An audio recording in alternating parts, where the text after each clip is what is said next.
সামগ্রিক অর্থে তিনি কি আসলে একটা রাজনীতিবিদের পরিচয় দিয়েছেন বলে মনে করেন?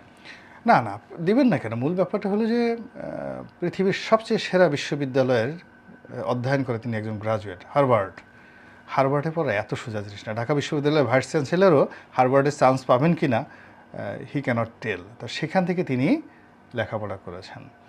তার আইকিউ লেভেল হলো অ্যাবভ 9, 9-এর উপরে তার আইকিউ লেভেল।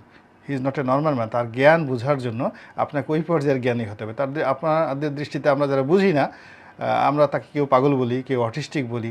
এর কারণ হলো তার আচরণ এলোমেলো বলি। তো সে বাংলা ভাষা জানে না কেন? সে সারা জীবন থাকছে ইংল্যান্ডে। সে 75 15 আগস্টে তার বয়স কত? তার বয়স, সে পুরোটাই সময়টা ইন্ডিয়াতে পড়ছে। ফলে বাংলা তার শেখা হয়নি। সে বাংলাদেশে 2 বছরও থাকেনি।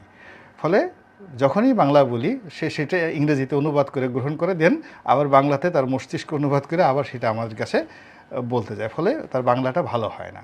কিন্তু বুঝতে হবে যে তার শরীরে যে জেনেটিক, তার যে ইঞ্জিনিয়ারিং, তার বডি কনস্ট্রাকশন, এটা কি? এটা বাংলাদেশের সেরা পরমাণু বিজ্ঞানী ডক্টর ওয়াজেদের রক্ত তার শরীরে। তো এই যে জেনেটিক ইঞ্জিনিয়ারিংয়ে তার বাবার আইকিউ অ্যাবভ 9, এবং তাকেও সবাই পাগল বলতো। আপনি যত জ্ঞানী লোক দেখেন, এই যে সলিমুল্লাহ খান দেখেন, কাছে গিয়ে দেখেন আপনার কাছে মনে হবে পাগল। হুমায়ুন আজাদ মনে হবে পাগল। আপনি ডক্টর আহমেদ শরীফ ছিলেন, বাংলাদেশের যত বিখ্যাত লোক দেখেন যাদের ব্রেইনের লেভেল অ্যাবভ 9, তাদেরকে আপনার কাছে পাগল মনে হবে। তো এখন জয় তো সাধারণ, মানে 10 বার ফেল করা কোনো ছাত্র না, ক লিখতে কলম ভাঙা কোনো মানুষ না।